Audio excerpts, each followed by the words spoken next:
लोकसभेचे भावी खासदार नरेश म्हस्के यांना मी विनंती करतो की त्यांनी उपस्थितांना संबोधित करावे।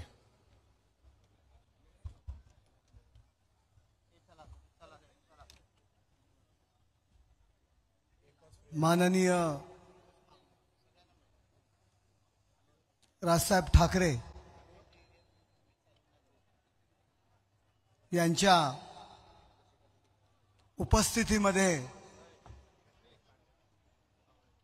माझ्या खासदारकीच्या निवडणुकीची प्रचार सभा मी स्वप्नात आहे का अशा पद्धतीचं फील मला या ठिकाणी येतोय।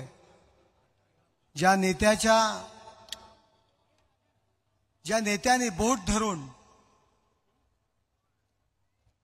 या राजकारणात आणलं, ज्या नेत्याने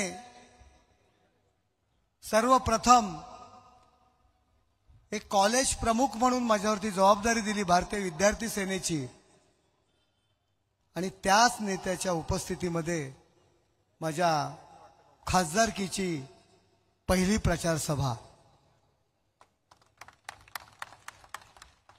महाराष्ट्राचा आराध्य दैवत राजा शिवछत्रपती, हिंदू हृदय सम्राट, शिवसेना प्रमुख माननीय बाळासाहेब ठाकरे, भारतीय राज्यघटनेचे शिल्पकार, भारतरत्न परमपूज्य डॉक्टर बाबासाहेब आंबेडकर, धर्मवीर आनंद दिघे साहेब यांच्या पवित्र स्तुतीस वंदन करून व्यासपीठावर उपस्थित या कल्याण लोकसभेचे उमेदवार आणि खासदार डॉक्टर श्रीकांत एकनाथ शिंदे, आमदार संजयजी केळकर, प्रतापजी सरनाईक, आमचे मित्र राजू पाटील, रवींद्र फाटक, आनंदजी परांजपे, भास्कर वाघमारे, भरतशेठ गोगावले आणि या सभेकरता खास उपस्थित राहिलेले पालकमंत्री शंभूराजे देसाई आणि व्यासपीठावरील सर्व मान्यवर, या महायुतीचे सर्व पदाधिकारी। आजचा दिवस माझ्या आयुष्यातला फार वेगळा दिवस आहे। आपण राजसाहेबांचं भाषण ऐकण्याकरता आलेले आहात, त्यामुळे माझं भाषण ऐकण्यामध्ये काही कोणाला इंटरेस्ट नाही हे मला माहिती आहे, परंतु आतापर्यंत राजसाहेबांची झालेली सर्व भाषणं प्रत्यक्ष मला ऐकता आली नाहीत, परंतु त्यानंतर विविध चॅनल्सवर यूट्यूबद्वारे आवर्जून ती भाषणं ऐकायचो आणि कित्येक वर्षानंतर आजचा जो क्षण आहे तो व्यासपीठावर बसून मला त्यांचं भाषण ऐकता येणार आहे। हा आयुष्यातला मोठा दिवस आहे। राजसाहेबांबद्दल अनेक प्रसंग आहेत। आज मी निवडणुकीला उभा आहे, आज झेंडे लावणारा कार्यकर्ता, जाहीर सभांचं नियोजन करणारा कार्यकर्ता,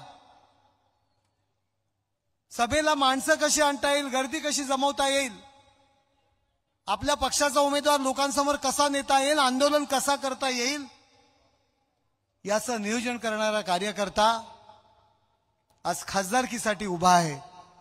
या नरेश म्हस्केवरती लहानपणी वय वर्ष 18 असताना राजसाहेबांनी हात ठेवला नसता तर नरेश म्हस्के आज या खासदारकीचा उमेदवार म्हणून योग्यतेचा सुद्धा नसता, हे मला आवर्जून या ठिकाणी सांगेन। माझ्या आयुष्यामध्ये दोन व्यक्तींचं योगदान फार मोठं आहे। एक धर्मवीर आनंद दिघे साहेब, राजसाहेब ठाकरे, आणि या दोन व्यक्तींनंतर खऱ्या अर्थाने माझ्यावरती खांद्यावरती हात ठेवला ते माझे माननीय मुख्यमंत्री एकनाथ शिंदे साहेब, आणि त्यांच्यामुळे मला खासदारकीची उमेदवारी मिळालेली आहे। आपण सगळ्यांच्या सहकार्याने, आपल्या सगळ्यांच्या साथीने ती निवडणूक मी लढतोय। आपण सर्वजण कष्ट घेताय, लोकांसमोर नेण्यासाठी या नरेश म्हस्केला प्रयत्न करतायत, आणि राजसाहेब माझ्यासाठी भाषण करायला आलेले आहेत, त्यांचं भाषण मी ऐकणार आहे। एवढंच बोलतो आणि माझे 2 शब्द संपवतो। जय हिंद, जय महाराष्ट्र। धन्यवाद मस्के सर.